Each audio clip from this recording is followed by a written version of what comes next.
नमस्कार। आपका अखबार के रविवारी अंक में आपका स्वागत है। मैं हूं प्रदीप सिंह। हिंदुत्व ये शब्द जो है आजकल बहुत चर्चा में है। हिंदू धर्म के खिलाफ अभियान चलाने के लिए इस शब्द का इस्तेमाल किया जा रहा है। कहा यह जा रहा है, अभियान ये चलाया जा रहा है या नैरेटिव ये बनाया जा रहा है कि हिंदू धर्म तो अच्छा है, क्योंकि हिंदू धर्म की अब उनको समझ में आ गया, आलोचना की सीमा निकल चुकी है। उससे ज़्यादा आलोचना करेंगे उसका उल्टा असर होने लगेगा। तो कहा जाता है कि हिंदुत्व बुरा है, हिंदुत्व हिंसक है, हिंदुत्व पॉलिटिकल है और हिंदुत्व का विरोध होना चाहिए, हिंदू धर्म का नहीं। तो एक बाइनरी क्रिएट की गई। हिंदू धर्म और हिंदुत्व के बीच में एक दीवार खड़ी की गई, एक को अच्छा एक को बुरा, गुड कॉप बैड कॉप। ये खेल देश में चल रहा है और इसमें दुनिया भर के बहुत सारे संस्थान शामिल हैं, जिसमें पश्चिमी संस्थान और पश्चिमी जो विश्वविद्यालय हैं या इस तरह के शिक्षण संस्थान हैं या एनजीओ हैं, वो सबसे ज़्यादा सक्रिय हैं। और भारत में भी जो भाजपा विरोधी ताकतें हैं, संघ विरोधी ताकतें हैं और मैं कह रहा हूँ राष्ट्रवाद विरोधी ताकतें हैं, वो इसमें लगी हुई हैं। हिंदुत्व और हिंदू धर्म में कोई फ़र्क नहीं है, ये तो मुझे समझ में आता था, लेकिन मुझे ये पता नहीं था कि ये हिंदुत्व का कॉन्सेप्ट कब आया और हिंदुत्व की यात्रा कहाँ से शुरू हुई, कब शुरू हुई। इसका पता मुझे चला जे साई दीपक के एक भाषण से। कोलकाता में एक कार्यक्रम में बोलते हुए इसके बारे में उन्होंने विस्तार से बताया। आपके साथ उसे साझा कर रहा हूँ। वहाँ उस कार्यक्रम में कहा गया कि हिंदुइज्म को हिंदुत्व से बचाने की ज़रूरत है। जैसे हिंदुत्व कोई राक्षस है, कोई बुरी चीज़ है जिससे हिंदुइज्म को बचाया जाना चाहिए। अब इनको ये जो बात कहते हैं, जो इस तरह का तर्क रखते हैं, दरअसल उनका लक्ष्य हिंदू धर्म के खिलाफ बोलना है। तो उनको एक हथियार चाहिए हिंदू धर्म की पिटाई करने के लिए, हिंदू धर्म पर हमला करने के लिए।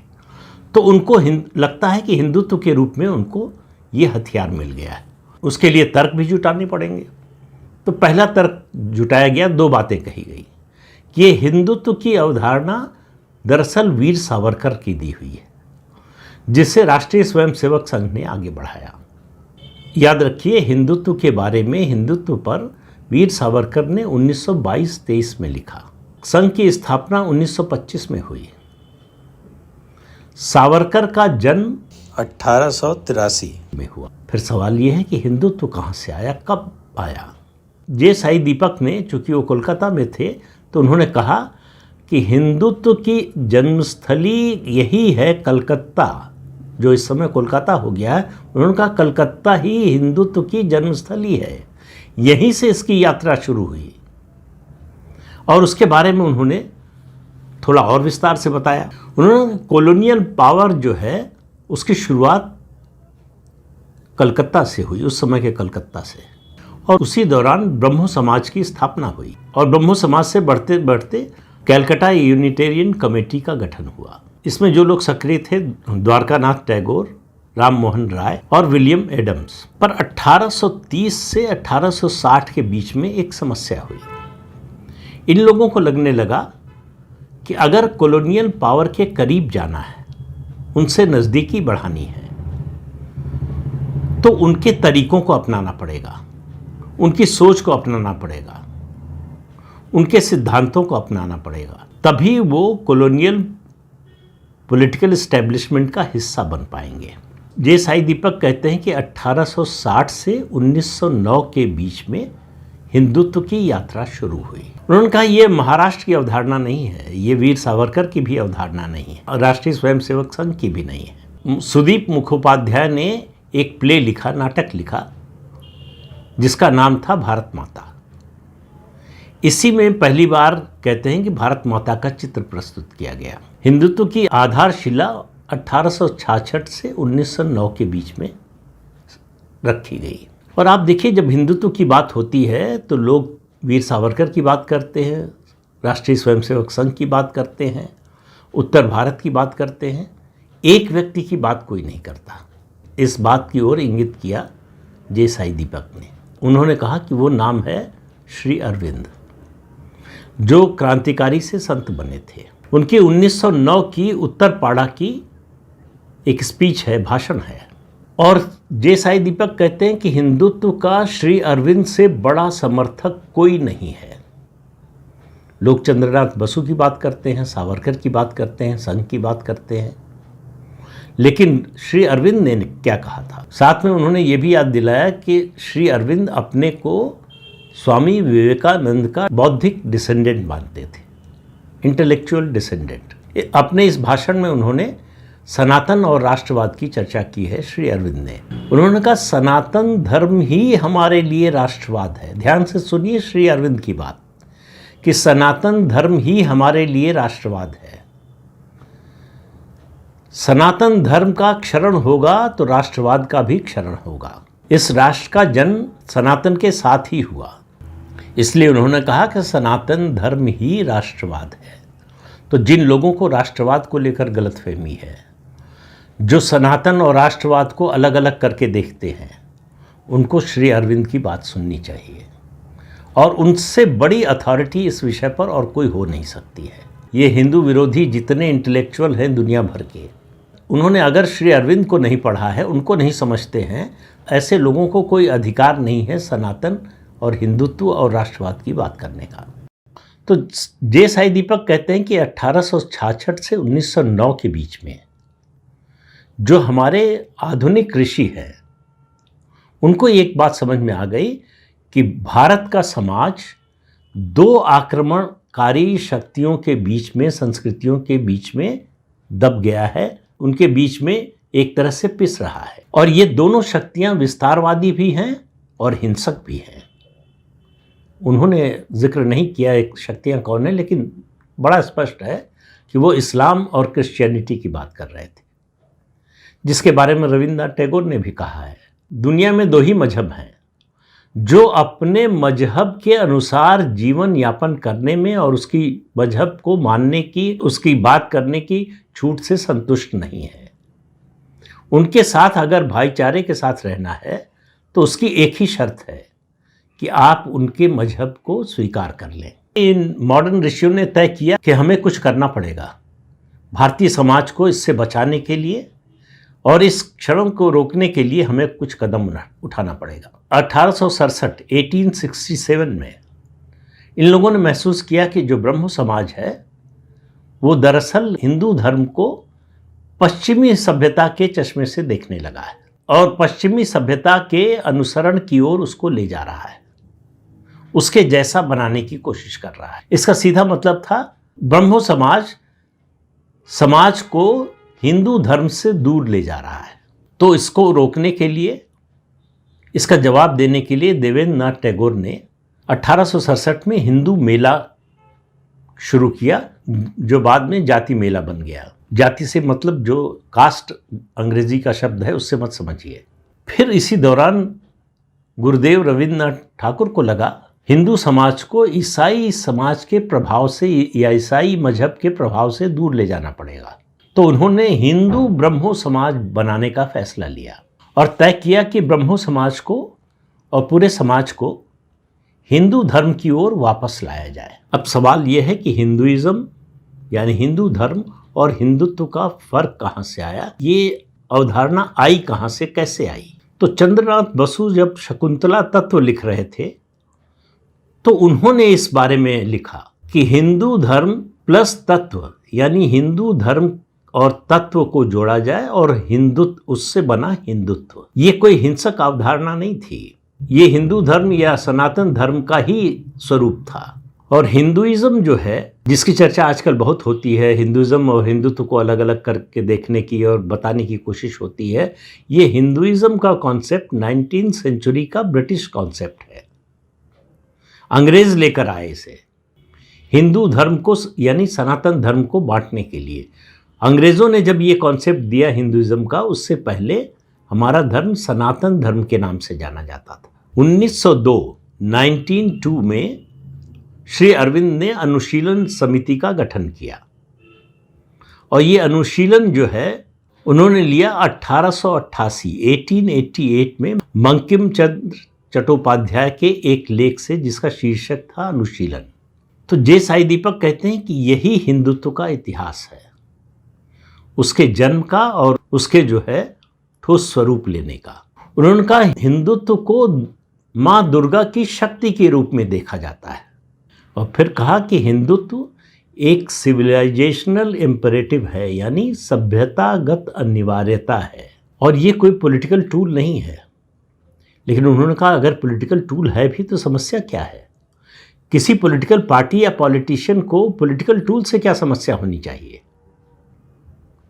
तो जो लोग कहते हैं कि हिंदुत्व की अवधारणा वीर सावरकर ने दी, तो उनको समझ में आना चाहिए कि हिंदुत्व की अवधारणा 1866 से 1909 के बीच में आई। 1867 में वीर सावरकर का जन्म भी नहीं हुआ था, लेकिन ये सही है कि 1922-23 में उन्होंने हिंदुत्व के बारे में लिखा। तो हिंदू धर्म को गाली देनी है तो उसके लिए औजार क्या चुना जाता है हिंदू विरोधियों का? एक सावरकर को। सावरकर से बड़ा स्वतंत्रता संग्राम सेनानी इस देश में नहीं हुआ, जिसको अंग्रेजों ने 2 जन्मों की सजा दी। सावरकर अकेले स्वतंत्रता संग्राम सेनानी थे जिनकी किताब छपने से पहले बैन कर दी गई। अंग्रेजों को यह भय सताता था कि उनकी किताब या उनका लेख दुनिया में कहीं न छपने पाए। जहां भी भेजा जाता था, छपवाने की कोशिश होती थी, उसको जब्त कर लिया जाता था। क्यों? अंग्रेजों का डर था कि अपने लेख से क्रांति पैदा कर सकते हैं सावरकर। आप बताइए, जिन लोगों के बारे में कहा जाता है कि उन्होंने आज़ादी दिलाई, अंग्रेजों से लड़े, उनमें से कौन ऐसा था? और मैं तो बार बार कहता हूं, बड़ी विचित्र सी बात है, जिस पार्टी की स्थापना अंग्रेजों ने की, दशकों तक जिस पार्टी को अंग्रेज अफसरों ने चलाया, उस पार्टी के बारे में कहा जाता है कि वो अंग्रेजों से लड़ रहे थे। कांग्रेस पार्टी के बड़े नेताओं को जेल में क्या क्या सुविधाएं नहीं दी गईं, और जिनको काले पानी की सजा मिली थी, जिनमें सबसे प्रमुख नाम वीर सावरकर का है। आप देखिए, बेशर्मी की हद, उस सावरकर को माफी वीर कहा जाता है। और जो चिट्ठी उन्होंने ब्रिटिश सरकार को लिखी थी, वायसराय को लिखी थी, ठीक वही मजमून, वही टेक्स्ट मोतीलाल नेहरू ने अपने बेटे को नाभा जेल से छुड़ाने के लिए लिखा था। क्यों? नाभा जेल में क्या समस्या थी? नाभा जेल में जहां रखा गया, पंजाब में जो आंदोलन चल रहा था उसके खिलाफ नेहरू भी गए थे वहां।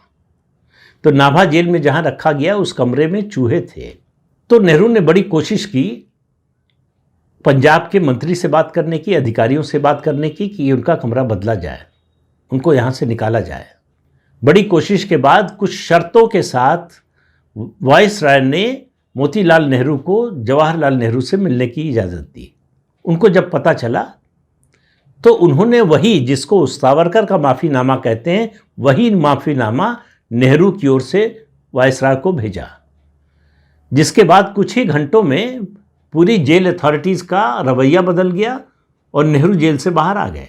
तो अब कोई आपसे कहे कि हिंदू धर्म को हिंदुत्व से बचाना है, तो उससे एक बात ज़रूर कहिएगा जो जे साई दीपक ने कही, हिंदू धर्म को अगर कोई बचा सकता है तो वो है हिंदुत्व, और हिंदू धर्म को किसी से बचाना है तो वो है धर्मनिरपेक्षता। इस धर्मनिरपेक्षता के सिद्धांत ने हिंदू धर्म का जितना नुकसान किया है, और किसी चीज़ ने, किसी बात ने, किसी सिद्धांत ने और किसी विचार ने नहीं किया है, और वो आज भी हो रहा है और लगातार जारी है। भारत जैसे देश में, जो सनातन को मानने वाला देश है, जो हिंदू राष्ट्र है, भले ही वो संविधान की किताब में न लिखा हो, ये हिंदू राष्ट्र है, ये हिंदू जनमानस के मन में बसा हुआ है। इंक्लूसिवनेस, समावेशीपन, ये सनातन धर्म का मूल अंग है। दुनिया में और कोई देश नहीं है जिसने इतने सारे मजहबों को अपने यहाँ शरण दी हो और किसी को परेशान नहीं किया, किसी के खिलाफ अभियान नहीं चलाया, उस मजहब के मानने वालों के किसी देश पर आक्रमण नहीं किया, उनके किसी मजहब के स्थल पर कोई आक्रमण नहीं किया, उनके मजहब का कोई स्थल तोड़ा नहीं। उन्होंने मस्जिद और चर्च बनाए तो बनने दिया। उस धर्म को ये लोग सेकुलरिज्म सिखाने की कोशिश कर रहे हैं। सेकुलरिज्म हो या डेमोक्रेसी हो, वो तभी तक है इस देश में जब तक इस देश में सनातन धर्म है। सनातन धर्म ही सेकुलरिज्म और डेमोक्रेसी की गारंटी है इस देश में। उसी गारंटी को खत्म करना चाहते हैं, इसलिए हिंदू धर्म पर हमला करना है। तो हिंदू धर्म पर हमला करने के लिए उनको कुछ नहीं मिला। हमारे वेद, पुराण, रामायण, गीता, जितने हमारे धार्मिक ग्रंथ हैं, उनमें कहीं किसी जगह कुछ नहीं मिला। तो उन्होंने हिंदुत्व को औजार बनाने की कोशिश की है। और ये हमला पिछले कुछ दशकों में बहुत तेज हो गया है। और इसी कारण आपने सुना होगा, अमेरिका से शुरू हुआ एक अभियान डिसमेंटल ग्लोबल हिंदुत्व। उसमें बढ़ चढ़ कर भाग लिया कांग्रेस पार्टी के लोगों ने और दूसरे विपक्षी दलों के नेताओं और लोगों ने। इनका इरादा हिंदू धर्म को बचाना नहीं, इनका इरादा, इनका लक्ष्य है हिंदू धर्म को नष्ट करना। इनको लगता है कि इनके रास्ते की सबसे बड़ी बाधा हिंदू धर्म ही है। हिंदू धर्म खत्म हो जाएगा तो ये देश हमारे मुताबिक चलेगा। मुसलमानों को लगता है कि हिंदू धर्म खत्म हो जाएगा तभी हमारा शरिया का राज स्थापित होगा। और मैं कई बार कह चुका हूं और आपको भी पता होगा कि भारत को दारुल इस्लाम नहीं बना पाया इस्लाम, ये उनका अधूरा एजेंडा है, ये उनका सपना है। एक ही सभ्यता है जिसको इस्लाम हरा नहीं पाया। ये दर्द आज भी उनके मन में है। इसीलिए आप देखिए तरह तरह के संगठन बन रहे हैं, सबका उद्देश्य एक ही है, हिंदू धर्म को किसी तरह से नष्ट करना है। वो डेमोग्राफी के चेंज से हो, वो धर्मांतरण से हो, हिंदुओं पर अत्याचार से हो, विक्टिम कार्ड खेलने से हो, जिस तरह से भी हो उसकी कोशिश हो रही है। और चौतरफा हमला हो रहा है हिंदू धर्म पर। लेकिन इस हमले से सबसे ज्यादा अनजान कौन है? जिनको कोई फर्क ही नहीं पड़ता कि क्या हो रहा है दुनिया में, हमारे खिलाफ किस तरह का, कितने बड़े पैमाने पर षड्यंत्र हो रहा है, इसका हमको जरा भी एहसास नहीं है, जरा भी चिंता नहीं है। और इसके लिए मैं बार बार कहता हूं कि कुछ करने की जरूरत नहीं है। जो सच है उसको बोलने की जरूरत है। चुप रहना छोड़ दीजिए, बोलना शुरू कीजिए। परिवर्तन उसी से आएगा। जब तक अपना हक मांगेंगे नहीं तब तक मिलेगा नहीं। बच्चे को भी मां दूध तभी पिलाती है जब वो रोता है। तो रोना तो छोड़िए, हम तो बोलने को भी तैयार नहीं है। तो हमारा हक छीनने वालों के लिए इससे आसान रास्ता और क्या हो सकता है? तो इस अंक में इतना ही। अगले अंक में फिर मिलेंगे किसी नए मुद्दे के साथ। तब तक के लिए अनुमति दीजिए। आपसे अनुरोध है कि ये चैनल देखिए, शेयर कीजिए, लाइक कीजिए और सब्सक्राइब जरूर कीजिए। नमस्कार।